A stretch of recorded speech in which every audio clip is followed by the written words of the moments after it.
What's going on, guys? Mr. Jones coming at you once again. We are almost at Thanksgiving break. This is the last week. So we're also going to have a test here this week.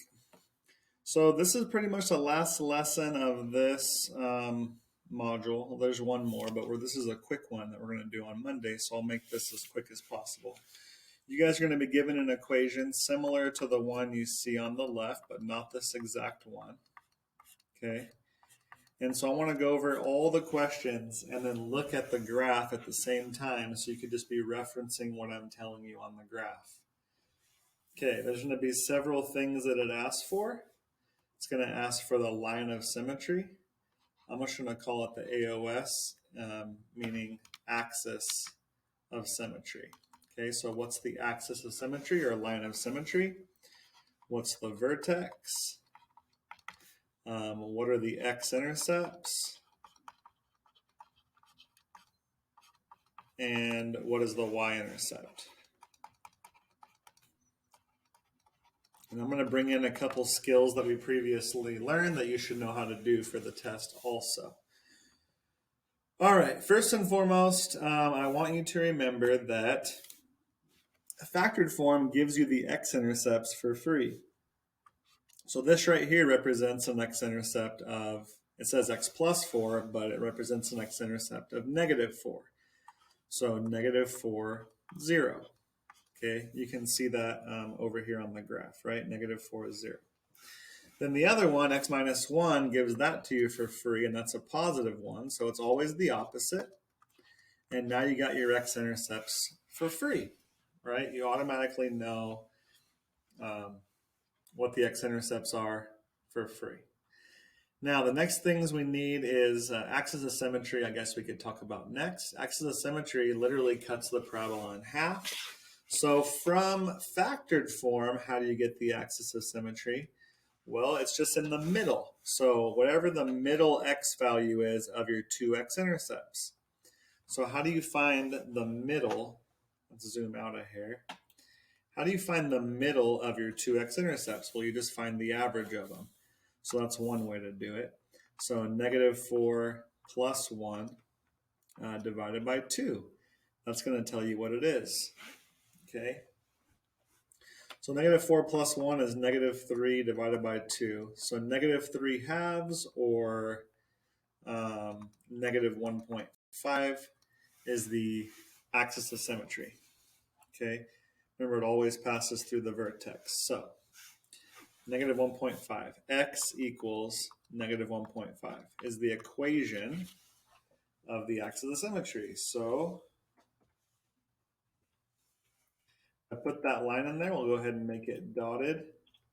So that is my axis of symmetry at x equals -1.5. Okay, there's my vertex and my two x-intercepts. All right, and I'll show you another way to find the axis of symmetry here in a second, but that's how to do it from factored form. Okay, now we need the vertex and the y-intercept. Well, good news, I had told you before that one of the forms, not factored form, but one of them gives you the y-intercept for free. One of them gives you the vertex for free, but we're going to find the vertex in a different way. So if we multiply this out, okay, I'll let you guys multiply that out. Actually, I'll just do it right here. You get x squared plus 4x minus x, and then minus 4. Okay, these two combine, and you get a standard form of y equals x squared plus 3x minus 4. Okay. X squared plus 3x minus 4. Now, if I graph that, if I didn't make any mistakes, then it should be on the same graph. So as I click it on and off, you can see the graph changing color. I'm just taking one graph away and putting it back. Okay, so they represent the exact same graph, but all you are is I guess it doesn't do anything. All you are is putting it in a different form. Okay, so what do we get for free from standard form? By the way, this equation and this equation are the exact same thing. So on this one right here, we get our x-intercepts, and we can also find our axis of symmetry. And on this one, we can find our y-intercept. It's for free right here at -4. And look, if I click it, that is my y-intercept. So there's my two x-intercepts, and there's my y-intercept at 0, -4.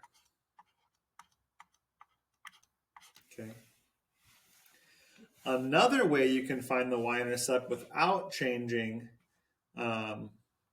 forms is by just plugging in 0 for x. The y-intercept x value is always 0. And if you plug in 0 to your original equation, we'll do that right here, you should get the same answer. So here's another method you could use. 0 plus 4, 0 minus 1.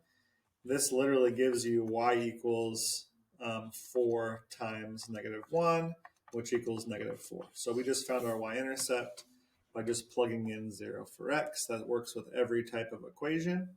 Okay, so there's a -4 we got from there or from standard form. Okay, how do you find the vertex? Well, one way to find the vertex is to do it using standard form. Remember, we do -b over 2a, and then we plug it in to get our y value. So let's go ahead and do that. But we could also get it an easier way, and I'll show you in a second. It's just easier in this case, but -b over 2a is always good. So here a is 1, b is 3, c is -4. -b is going to be -3 over 2 times 1, which is just 2. So this is the x value of my vertex. Does that look familiar? That's the same thing as this. Remember, that's the x value is the same as the axis of symmetry. So if you know the axis of symmetry, you don't even have to do -b over 2a. If you've already found the axis of symmetry, you could just plug it in for your x value and then solve for your y value.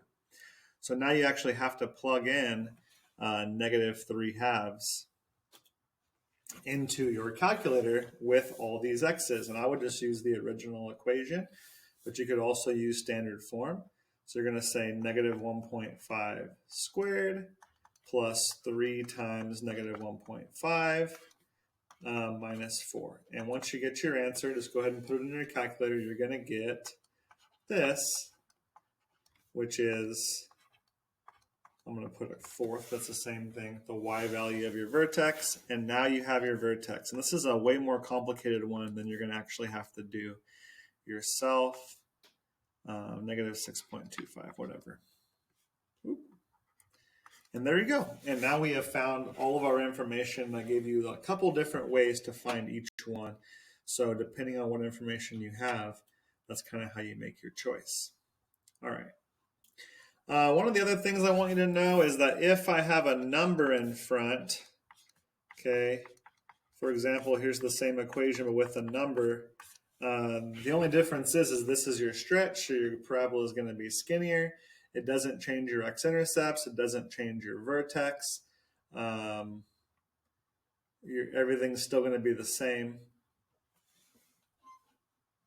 But actually, it might change the vertex. I have to think about that. But let's actually toss it in there. I got myself all confused there for a second.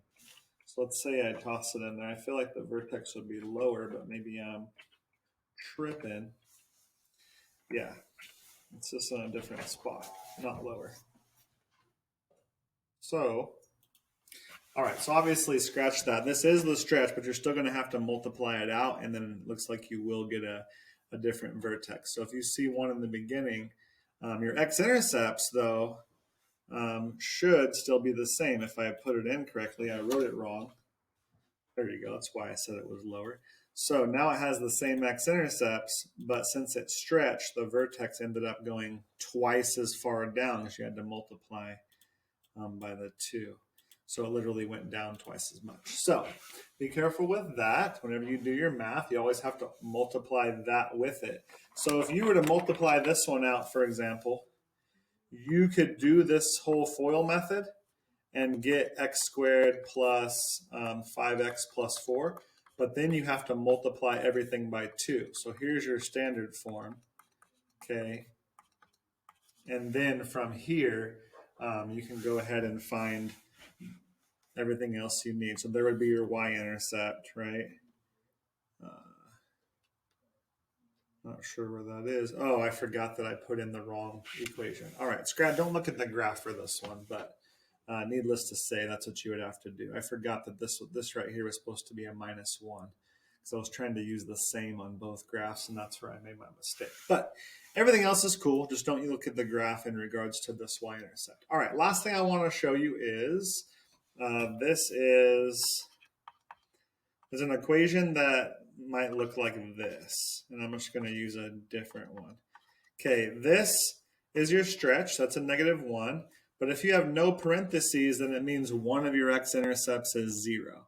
Okay, so in this case, I have an x-intercept of 0, 0, and I have an x-intercept of, -2, 0. Okay, so this one is the 0, and this is the -2. And then you just distribute. We've done this recently, and you should be good to go on that. All right, I'm going to stop talking. Video's already 11 minutes. Have a good one, guys.